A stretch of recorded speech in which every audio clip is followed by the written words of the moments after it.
সুম্মা ইউনাব্বিহুহুম বিমা কানু ইয়াফআলুন।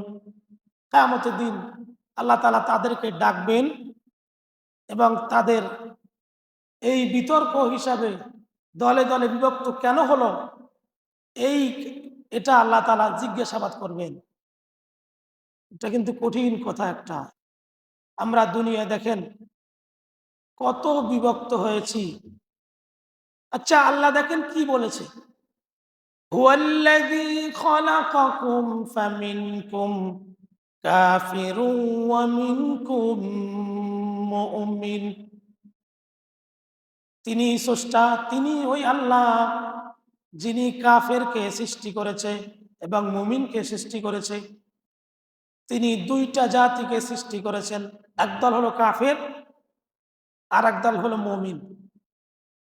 কিন্তু কোরআনে অন্য অন্য আয়াতে দেখা যায় আর একটা দল হলো মুনাফিক, কিন্তু মুনাফিক ঘুরি ফিরি তারা কাফের। তাহলে মোট দল হলো পৃথিবীতে দুইটা। আল্লাহ দুইটা দলে সৃষ্টি করেছেন, একদল কাফের আর এক দল ইমানদার। এখন এই ইমানদারের এক দলের মধ্যে কত দলে বিভক্ত হয়েছে। কেউ তরিকাপন্থী, কেউ পীরপন্থী, কেউ মাজারপন্থী, কেউ শিয়া, কেউ সুন্নি, কেউ আহলে হাদিস, কেউ আহলে কোরআন। এই যারা বিভক্ত হয়েছে এবং বিভক্ত করেছে, এদেরকে আল্লাহ তাআলা কঠিন জবাব নেবেন, তোমাকে এই সাহস কে দিয়েছে? আমাদের নাম তো একটাই থাকবে, আমরা মুসলমান।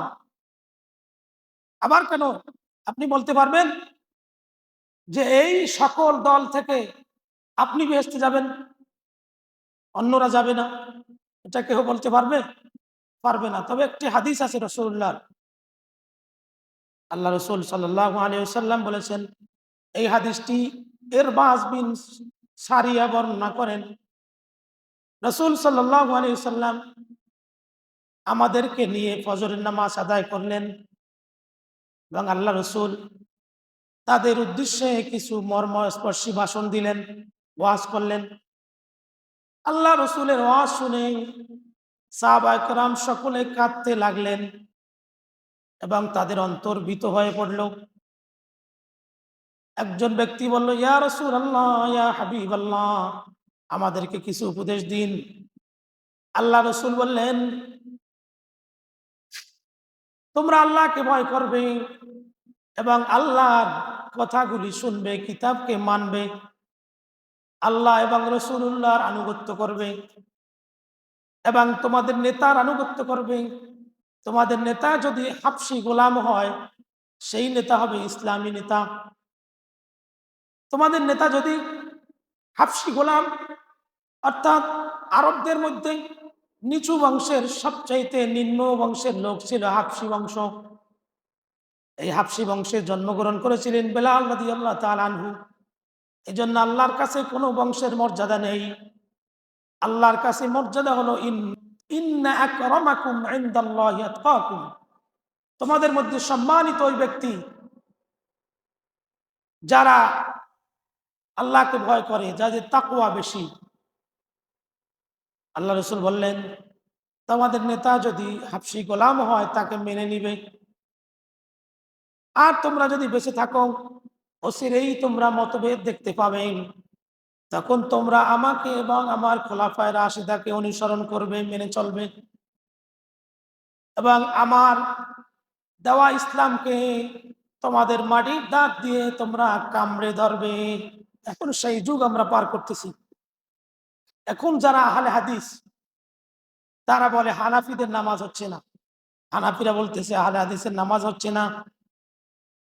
ওহাবিরা বলে সুন্নিয়তের নামাজ হচ্ছে না, ইবাদত হচ্ছে না। সুন্নিয়ত বলে ওহাবিদের ইবাদত হচ্ছে না। ওরা বলে আমরা সঠিক, এরা বলে আমরা সঠিক। এই ঠিক ইহুদিদের মতো। ইহুদিরা বলতো অকালাতিল ইয়াহুদু লাইসাতিন নাসারা, ইহুদিরা বলতো খ্রিস্টানরা সঠিক পথে নাই, আবার খ্রিস্টানরা বলতো ইহুদিরা সঠিক পথে নাই। এখন বর্তমান দশা আমাদের এরকম, আমরা একদল আরেক দলকে বলি ওরা সঠিক পথে নেই, কিন্তু অথচ সবাই মুসলমান।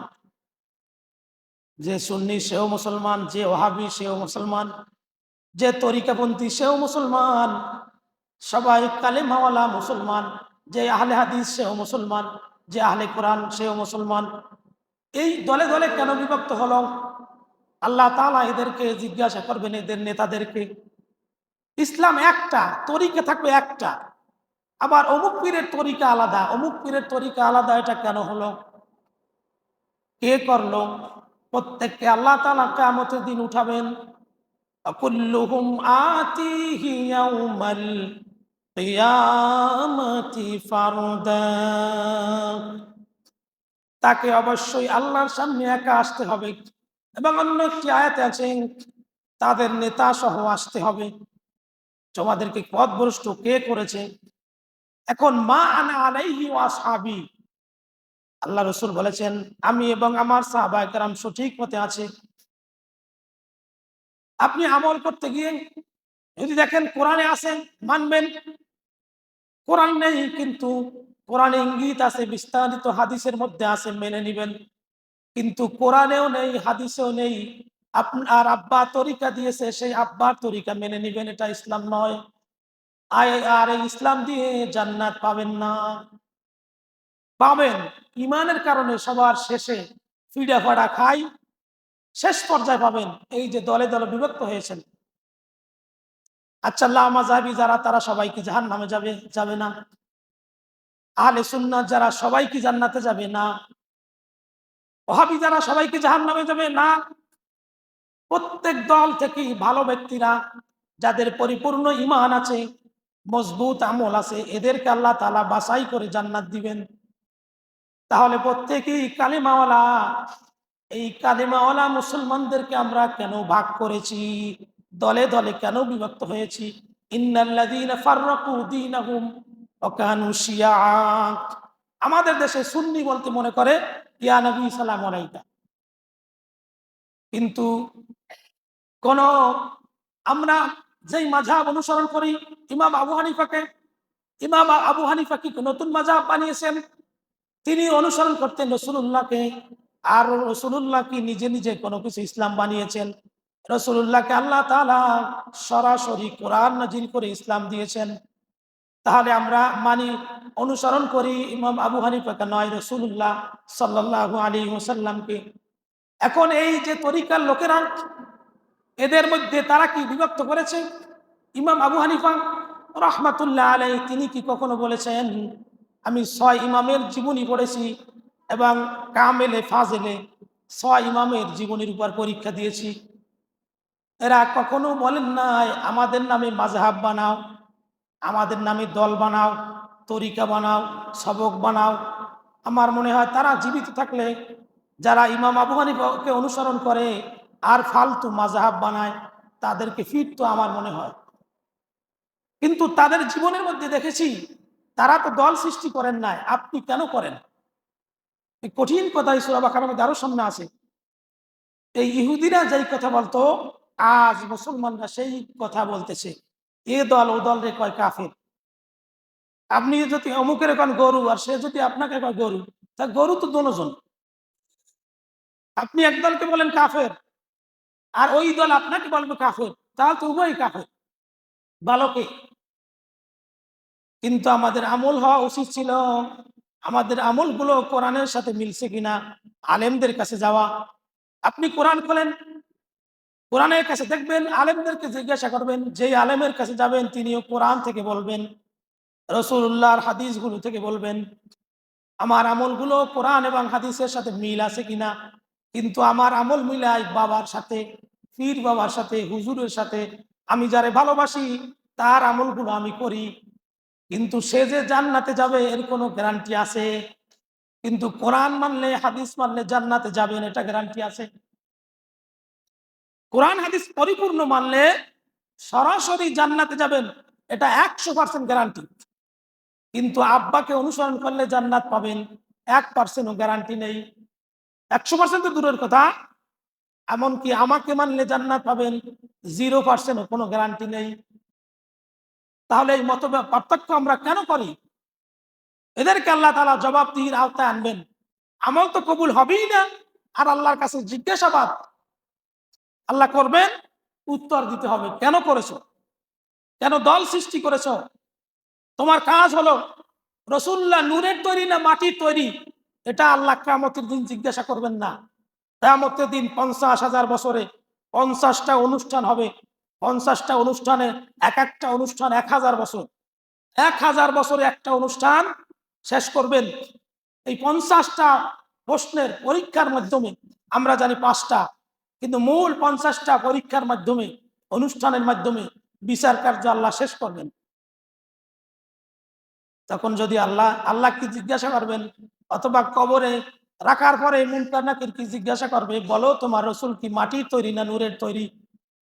এই যে ইদানিং আলেমরা লেগেছে রসুল কি আগে নবী আসছিল না বর্তমান 40 বছরে নবী, এটা কি জিজ্ঞাসা করবেন? আল্লাহ তাআলা জিজ্ঞাসা করবেন। ইমানদাররা যখন বলবে আমার নবী মোহাম্মদ রসুল্লাহ সাল্লাল্লাহু আলাইহি সাল্লাম, আমার ধর্ম, আমার বিধান ইসলাম, আমি এটা মেনেছি, আমার পথ প্রত্যাশক হলো রসুল্লাহ, আর আমাদের রব হলো আল্লাহ, যখন এই কথাগুলো যখন ইমানদাররা বলবে, তখন আল্লাহ তাআলা জিজ্ঞাসা করবেন এই কথাগুলো তুমি কোথায় পেয়েছো? তখন বলবেন পীর বাবা কইছি। পীরের কথা মনে থাকবে? কিয়ামতের দিন নিজের হুঁশ থাকবে না, আর একজনের কথা দূরের কথা।